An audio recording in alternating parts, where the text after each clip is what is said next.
नमस्कार, मैं स्वतंत्र कुमार और आप सभी का स्वागत करता हूं आपके अपने चैनल शॉर्ट हैंड टीम पर। तो दोस्तों, आज के इस वीडियो में दैनिक जागरण की संपादकीय से 463 शब्दों के डिक्टेशन को हम लोग लेने वाले हैं। इसे हम 3 अलग अलग स्पीड में लेंगे।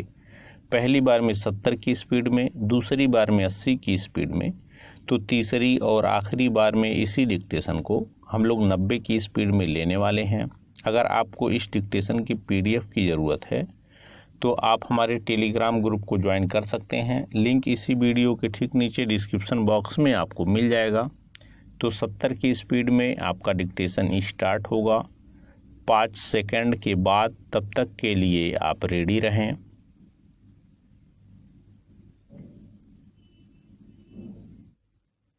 स्टार्ट। महंगाई और बेरोजगारी के खिलाफ हल्ला बोल रैली के जरिए कांग्रेस अपनी शक्ति का प्रदर्शन करने में तो सफल रही, लेकिन यह कहना कठिन है कि इस प्रदर्शन से वह अपनी राजनीतिक अहमियत बढ़ा सकेगी। स्वाभाविक रूप से इस रैली में सबकी निगाहें इस पर लगी थीं कि राहुल गांधी क्या कहते हैं और किन वक्ताओं को बोलने का अवसर मिलता है। राहुल गांधी ने अपने चिर परिचित अंदाज में रैली को संबोधित किया, लेकिन उनके भाषण में ऐसी कोई बात नहीं थी जिसे वह पहले न कहते रहे हों। सदैव की तरह उन्होंने महंगाई और बेरोजगारी के साथ अन्य अनेक समस्याओं के लिए प्रधानमंत्री को जिम्मेदार ठहराया और यह पुराना आरोप नए सिरे से दोहराया कि वह चंद उद्यमियों के लिए काम कर रहे हैं। कोई भी समझ सकता है कि उन्होंने बिना नाम लिए अंबानी और अदानी को खास तौर पर निशाने पर लिया। यह काम वह पिछले लोकसभा चुनाव के समय से ही करते चले आ रहे हैं। यह वही जान सकते हैं कि इससे उन्हें क्या लाभ मिल रहा है। राहुल गांधी यह बात भी न जाने कितनी बार पहले भी कह चुके हैं कि न्यायपालिका, चुनाव आयोग समेत सभी लोकतांत्रिक संस्थाओं को कमजोर करने का काम किया जा रहा है। उनकी यह बात भी नई नहीं कि मोदी सरकार देश में डर और नफरत का माहौल बना रही है। इस पुराने आरोप में उन्होंने यदि कुछ नया जोड़ा तो यह कि इससे चीन और पाकिस्तान को फायदा मिल रहा है। पैरा। कहना कठिन है कि राहुल की बातों से आम जनता कितना प्रभावित होगी, लेकिन इससे भी इनकार नहीं किया जा सकता कि महंगाई और बेरोजगारी सरीखी समस्याएं सिर उठाए हुए हैं। पता नहीं सरकार इन समस्याओं पर कब तक नियंत्रण पा पाएगी, लेकिन आम जनता यह जान समझ रही है कि ये वे समस्याएं हैं जिनसे देश ही नहीं बल्कि पूरी दुनिया जूझ रही है। बेहतर होता कि प्रमुख विपक्षी दल के रूप में कांग्रेस इन समस्याओं के समाधान पर भी चर्चा करती, लेकिन वह यह काम ना तो संसद में कर रही है और ना ही संसद के बाहर। हल्ला बोल रैली के जरिए कांग्रेस ने शक्ति प्रदर्शन अवश्य किया, लेकिन वह एकजुटता का प्रदर्शन करने में नाकाम रही। इस रैली में भूपेंद्र सिंह हुड्डा को छोड़कर उन नेताओं को कोई प्राथमिकता नहीं दी गई जो पार्टी के संचालन के तौर तरीकों को लेकर लंबे अरसे से सवाल उठाते आ रहे हैं और इन दिनों अध्यक्ष पद के चुनाव में पारदर्शिता की मांग कर रहे हैं। इस रैली ने यह भी स्पष्ट किया कि कांग्रेस नेता राहुल को ही नेतृत्व सौंपने पर जोर दे रहे हैं। पता नहीं राहुल अध्यक्ष पद का चुनाव लड़ेंगे या नहीं, लेकिन यदि वह नहीं भी लड़ते तो आसार इसी के हैं कि नेतृत्व गांधी परिवार के पसंदीदा नेता को ही मिलेगा। स्टॉप। दोस्तों, इसी डिक्टेशन को दूसरी बार में हम लोग 80 की स्पीड में लेंगे और आपका समय स्टार्ट होगा 5 सेकंड के बाद। तब तक के लिए आप रेडी रहें।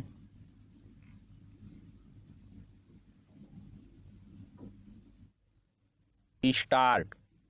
महंगाई और बेरोजगारी के खिलाफ हल्ला बोल रैली के जरिए कांग्रेस अपनी शक्ति का प्रदर्शन करने में तो सफल रही, लेकिन यह कहना कठिन है कि इस प्रदर्शन से वह अपनी राजनीतिक अहमियत बढ़ा सकेगी।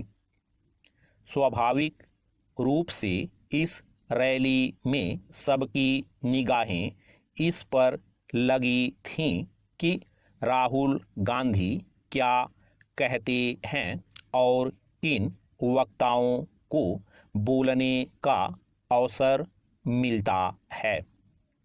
राहुल गांधी ने अपने चिर परिचित अंदाज में रैली को संबोधित किया, लेकिन उनके भाषण में ऐसी कोई बात नहीं थी जिसे वह पहले ना कहते रहे हों।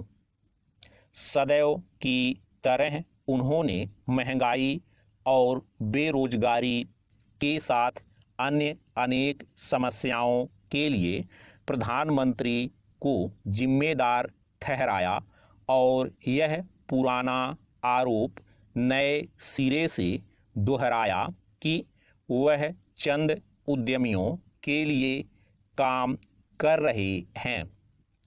कोई भी समझ सकता है कि उन्होंने बिना नाम लिए अंबानी और अदानी को खास तौर पर निशाने पर लिया।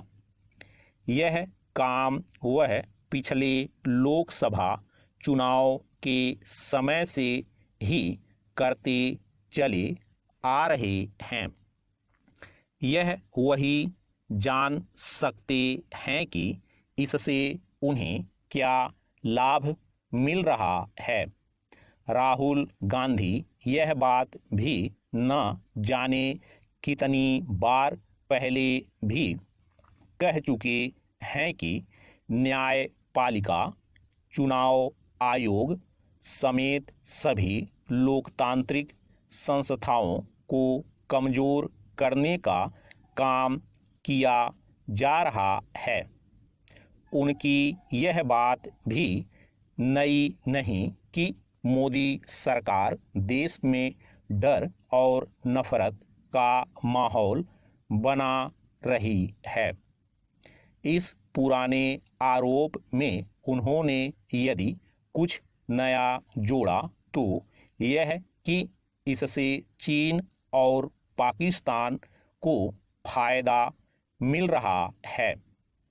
पैरा कहना कठिन है कि राहुल की बातों से आम जनता कितना प्रभावित होगी, लेकिन इससे भी इनकार नहीं किया जा सकता कि महंगाई और बेरोजगारी सरीखी समस्याएं सिर उठाए हुए हैं। पता नहीं सरकार इन समस्याओं पर कब तक नियंत्रण पा पाएगी, लेकिन आम जनता यह जान समझ रही है कि ये वे समस्याएं हैं जिनसे देश ही नहीं बल्कि पूरी दुनिया जूझ रही है।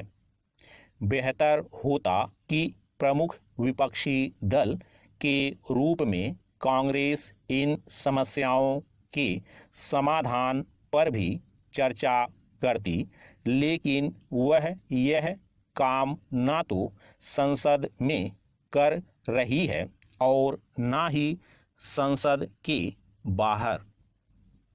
हल्ला बोल रैली के जरिए कांग्रेस ने शक्ति प्रदर्शन अवश्य किया, लेकिन वह एकजुटता का प्रदर्शन करने में नाकाम रही। इस रैली में भूपेंद्र सिंह हुड्डा को छोड़कर उन नेताओं को कोई प्राथमिकता नहीं दी गई जो पार्टी के संचालन के तौर तरीकों को लेकर लंबे अरसे से सवाल उठाते आ रहे हैं और इन दिनों अध्यक्ष पद के चुनाव में पारदर्शिता की मांग कर रहे हैं। इस रैली ने यह भी स्पष्ट किया कि कांग्रेस नेता राहुल को ही नेतृत्व सौंपने पर जोर दे रहे हैं। पता नहीं राहुल अध्यक्ष पद का चुनाव लड़ेंगे या नहीं, लेकिन यदि वह नहीं भी लड़ते तो आसार इसी के हैं कि नेतृत्व गांधी परिवार के पसंदीदा नेता को ही मिलेगा। स्टॉप। दोस्तों, तीसरी और आखिरी बार में इसी डिक्टेशन को हम लोग 90 की स्पीड में लेंगे और आपका समय स्टार्ट होगा 5 सेकंड के बाद। तब तक के लिए आप रेडी रहें।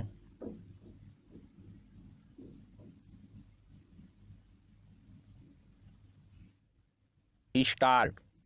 महंगाई और बेरोजगारी के खिलाफ हल्ला बोल रैली के जरिए कांग्रेस अपनी शक्ति का प्रदर्शन करने में तो सफल रही, लेकिन यह कहना कठिन है कि इस प्रदर्शन से वह अपनी राजनीतिक अहमियत बढ़ा सकेगी।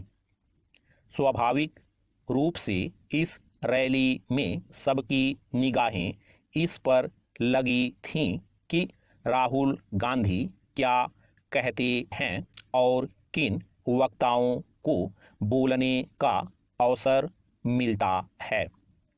राहुल गांधी ने अपने चिर परिचित अंदाज में रैली को संबोधित किया, लेकिन उनके भाषण में ऐसी कोई बात नहीं थी जिसे वह पहले न कहते रहे हों।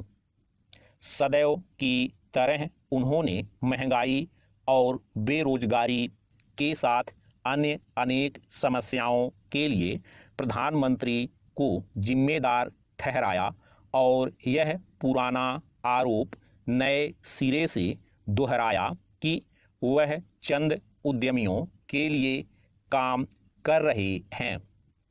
कोई भी समझ सकता है कि उन्होंने बिना नाम लिए अंबानी और अदानी को खास तौर पर निशाने पर लिया। यह काम वह पिछले लोकसभा चुनाव के समय से ही करते चले आ रहे हैं।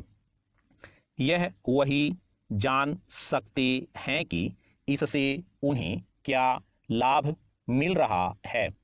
राहुल गांधी यह बात भी न जाने कितनी बार पहले भी कह चुके हैं कि न्यायपालिका, चुनाव आयोग समेत सभी लोकतांत्रिक संस्थाओं को कमजोर करने का काम किया जा रहा है। उनकी यह बात भी नई नहीं कि मोदी सरकार देश में डर और नफरत का माहौल बना रही है। इस पुराने आरोप में उन्होंने यदि कुछ नया जोड़ा तो यह कि इससे चीन और पाकिस्तान को फायदा मिल रहा है। पैरा कहना कठिन है कि राहुल की बातों से आम जनता कितना प्रभावित होगी, लेकिन इससे भी इनकार नहीं किया जा सकता कि महंगाई और बेरोजगारी सरीखी समस्याएं सिर उठाए हुए हैं। पता नहीं सरकार इन समस्याओं पर कब तक नियंत्रण पा पाएगी, लेकिन आम जनता यह जान समझ रही है कि ये वे समस्याएं हैं जिनसे देश ही नहीं बल्कि पूरी दुनिया जूझ रही है। बेहतर होता कि प्रमुख विपक्षी दल के रूप में कांग्रेस इन समस्याओं के समाधान पर भी चर्चा करती, लेकिन वह यह काम ना तो संसद में कर रही है और ना ही संसद के बाहर। हल्ला बोल रैली के जरिए कांग्रेस ने शक्ति प्रदर्शन अवश्य किया, लेकिन वह एकजुटता का प्रदर्शन करने में नाकाम रही। इस रैली में भूपेंद्र सिंह हुड्डा को छोड़कर उन नेताओं को कोई प्राथमिकता नहीं दी गई जो पार्टी के संचालन के तौर तरीकों को लेकर लंबे अरसे से सवाल उठाते आ रहे हैं और इन दिनों अध्यक्ष पद के चुनाव में पारदर्शिता की मांग कर रहे हैं। इस रैली ने यह भी स्पष्ट किया कि कांग्रेस नेता राहुल को ही नेतृत्व सौंपने पर जोर दे रहे हैं। पता नहीं राहुल अध्यक्ष पद का चुनाव लड़ेंगे या नहीं, लेकिन यदि वह नहीं भी लड़ते तो आसार इसी के हैं कि नेतृत्व गांधी परिवार के पसंदीदा नेता को ही मिलेगा। स्टॉप।